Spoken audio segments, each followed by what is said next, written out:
আমারে রোস্ট করতে গিয়ে দেখেন দিন শেষে কিন্তু ও নিজেই ভিউয়ের জন্য কিন্তু ও মুখে পা দিছে। আমি পা দিয়া পাবেলের একটা সিনে মানে ওটা একটা খুদাই ফেশিয়াল ওটা করছিলাম। ফাইনালি উমরান ভাইয়েরও ফেসে গেল। উমরান ভাইয়ের একজনের ছাপরি ফেশিয়াল দেখাতে গিয়ে সে নিজে কিন্তু পাবেলের মুখে পা দিয়ে ফেশিয়াল করাইছে। তাহলে কি উমরান ভাইয়ের ছাপরি হয়ে গেল? এই ভিডিওর কমেন্ট বক্সে তোমরা আমাকে এত পরিমাণ মেনশন দিছো। তোমরা তো জানোই দীর্ঘ অনেক দিন ধরে আমি কোনো রকম কোনো ভিডিও বানাচ্ছি না, বাট তোমরা এই ভিডিওর কমেন্ট বক্সে আমাকে নিয়ে এতটাই মেনশন করছো যে এটা নিয়ে ভিডিও বানিয়ে পারলাম না। অনেকে বলছিলেন আমি এই জিনিসটা অ্যাভয়েড করে চলছি, আমি জাস্ট এই দিকে পা দিতেছিলাম, এই দিকটায় না, ঠিক আছে। এখন ভিডিও এন্ড আরেকটা জিনিস দেখলাম যে বর্তমানে অনলাইনে টপিকটা এতটাই ভাইরাল হয়েছে যার কারণে ওমর ভাই কিন্তু লাইভে এই বিষয় নিয়ে কথা বলছে। তো তাই ভাবলাম চলো আজকে এই বিষয় নিয়ে কিছু কথা তোমাদের কাছে ক্লিয়ার কাট করা দরকার। এন্ড গাইস উমরান ভাইয়ের এই টপিক নিয়ে কথা বলার আগে কিছু মার্কা টিকটকার নিয়ে কথা বলি। উমরান ভাইয়ের টপিকটা কিন্তু ভিডিওর শেষের দিকে যাইতেছি। আজকে প্রথম রোজা, এই প্রথম রোজাটা আমি রাখতে পারতেছি না। কেন আপা, কেন রাখতে পারতেছেন না? আর এই কষ্টটা শুধু মেয়েরাই বুঝবে। আরে ড্যাশ মারানি, এই কষ্টটা যদি একজন মেয়ে বুঝে তাহলে একটা মেয়ে কি যে বল এসব প্রাইভেট টপিক গুলো অনলাইনে এসে বলার কি মানি? নাকি অডিয়েন্সকে বুঝতে চাও তুমি অনেক ধার্মিক কিন্তু পার্সোনাল সমস্যার কারণে রোজা রাখতে পারো না? বিষয়টা হচ্ছে তুমি মনে করতে পারো যে এটা আসলে আমি পাবলিককে বুঝতে চাইতেছি যে আমি অনেক ধার্মিক কিন্তু পার্সোনাল সমস্যার কারণে রোজা রাখতে পারি না, কিন্তু পাবলিক জানে তুমি যে কত বড় ড্যাশ মারানি। রোজা, এই প্রথম রোজাটা আমি রাখতে পারতেছি না। বুকে ওরা নাই রোজার দিনও ছেলেদের সাথে নষ্টামি, আর এদিকে এরকম ড্যাশ মারানি বয়স দিয়ে নিজেকে অনেক ধার্মিক মনে করে রমজান মাস তাই বেঁচে যাচ্ছ। তাও একটা কথা বলবো, ধর্ম নয় কর্ম করে খা। কেননা রমজান আসলে তোদের মতো কিছু ড্যাশ মারানির জন্য আমাদের মতো ছেলেদের রোজাগুলো হালকা হয়ে যায়। এই আপনি আজকে রোজা আছেন? না, আমি অসুস্থ, আমি রোজা রাখি। ভাই আপনি? একটু জার্নির জন্য সমস্যা। আপা আপনি? আমি রোজা রাখতে পারি না গাইস। আমি রোজা রাখতে পারি না গাইস, এমন গর্বের সাথে বলতেছে মনে উইয়ে প্রেগনেন্ট হইছে। ভাই আপনি? একটু জার্নির জন্য সমস্যা। আরে সুধীর ভাই, তোদেরকে কেউ জিজ্ঞেস করছে তোরা রোজা আসোস কিনা? যদি নাই জিজ্ঞেস করে থাকে তাহলে এসব টপিক নিয়ে ভিডিও বানানোর কি দরকার? এমনিই জানি রোজা থাকবে না, কারণ তোরা ছেলে মেয়ে করতে হয়। মানে টিকটক আর কি, টিকটক করলে তো রোজা ভেঙে যায় তাই না? তার উপর আবার অনলাইনে এসে বলে আমি রোজা রাখতে পারি না গাইস। আর একটা জিনিস বুঝলাম না, আপুটার কি প্রতিদিনই প্রবলেম হয় নাকি? হলেও হতে পারে, ওই 12 বাতারি তো রাতে দিনে কাস্টমার আসে, কি আর করার। লুকিয়ে লুকিয়ে পানি খাওয়া। মুখ দিচ্ছিলাম।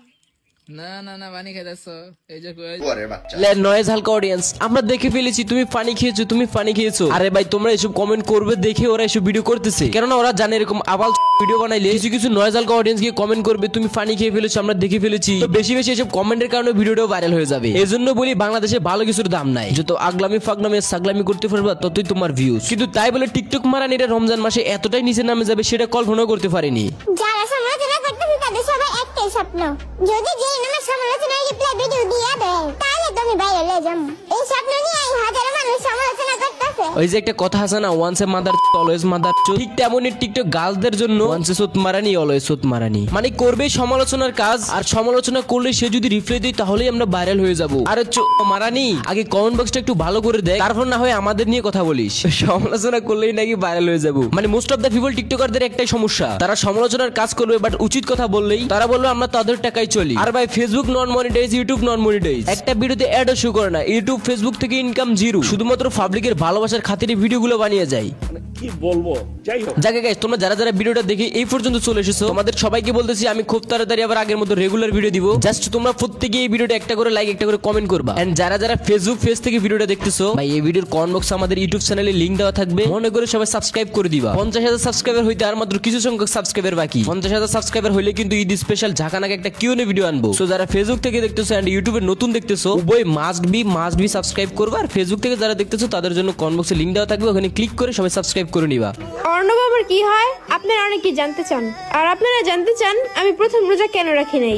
হোয়াট ভাই, এগুলো কি? কেডাই জানতে চাই অর্ণব তোমার কি হয়? কেডাই বা জানতে চাই যে তুমি কেন প্রথম রোজা রাখো নাই? বোন কি ভিডিও করার সময় খাইছো নাকি খাইয়ে ভিডিও করতেছো? না আমি নরমাল খানার কথা বলতেছি না, আরে ওই যে যেসব ডেট ওভার জিনিস ওরা রাতে খায় সেগুলোর কথাই বলতেছি। আরে ভাই তোমরাই কেউ এসব গাঁজাখুরি কথাবার্তা কেমনে বলে? ও নিজে বলতেছে মেয়েরা রোজা রাখতে পারবে না, সেটা শুধুমাত্র মেয়েরাই জানে।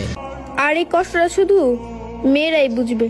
আর অর্ণব জোর কত নাম্বার ভাতার হয় সেটাও জানে, তাহলে পাবলিক এগুলো জানতে চাইবো কেন? তাছাড়াও তোমরা কি একটা জিনিস নোটিস করছো, ব্যাকগ্রাউন্ডে চলতেছে ইসলামিক সং। অর্ণব আবার কি হয় আপনারা অনেকে জানতে চান, আর আপনারা জানতে যা করিস বোন ধর্ম নিয়ে ব্যবসা করিস না, না হয় ডলা এমন জায়গায় দিমু মলম লাগাই কুল পাবি না। এত ছোট ভিডিওতে এর রোস্ট করে মজা পাইতেছি না গাইস। তোমরা যদি বেশি বেশি কমেন্ট করো তাহলে শুধু ওরে নিয়ে একটা স্পেশাল পার্ট আনবো, যেটাতে শুধুমাত্র ওকেই রোস্ট করা হবে, কেননা অলরেডি ভিডিও লাস্ট পর্যায়ে চলে এসেছি। তাই তোমাদের মোস্ট রিকোয়েস্ট যে ভিডিও উমরান ভাইয়ের যে কন্ট্রোভার্সি ওটা একটু ক্লিয়ার করে দিই। নেক্সট পার্টে এই ড্যাশ মারানিকে আবার ধরবো। ও আমারে রোস্ট করতে গিয়ে দেখেন দিন শেষে কিন্তু ও নিজেই ভিউয়ের জন্য কিন্তু ও মুখে পা দিছে।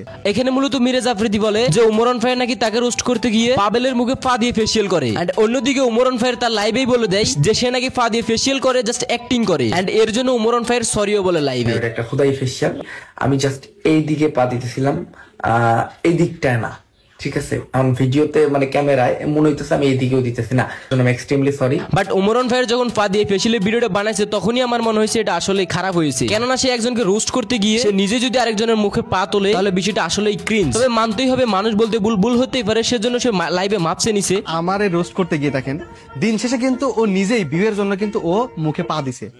আর এই দিকে যে মিরাজ আফ্রিদি এত নাচানাচি করতেছে, ভাই ও নিজেও কিন্তু ভন্ড কম না। এখন এই ট্রফিক একটু কথা পাইছে তাই এই ট্রফিক নিয়ে ভিডিও বানাইতেছে, বাট ও নিজে কিন্তু প্রিন্স মামুনের সাথে নাচানাচি এমনকি মেয়েদের সাথে কম ক্রিঞ্জ ভিডিও বানাই নাই। আর সব থেকে মেইন ফ্যাক্ট হচ্ছে সে যদি ফা দিয়ে ফেসিলের ভিডিওটা অনলাইনে না ছাড়তো তাহলে এই ট্রফিক নিয়ে এত সমালোচনা হইতো না। সো আমার ওপিনিয়ন হচ্ছে এই জায়গায় দুইজনের মোটামুটি ভুল আছে। আশা করি তোমাদের বুঝতে পারছি। তো গাইস এই ছিল আজকের ভিডিও। আই হোপ ভিডিওটা তোমাদের কাছে ভালো লাগছে। তো দেখা হচ্ছে পরবর্তী কোনো ভিডিওতে, ততক্ষণ ভালো থাকো, সুস্থ থাকো, আল্লাহ হাফেজ।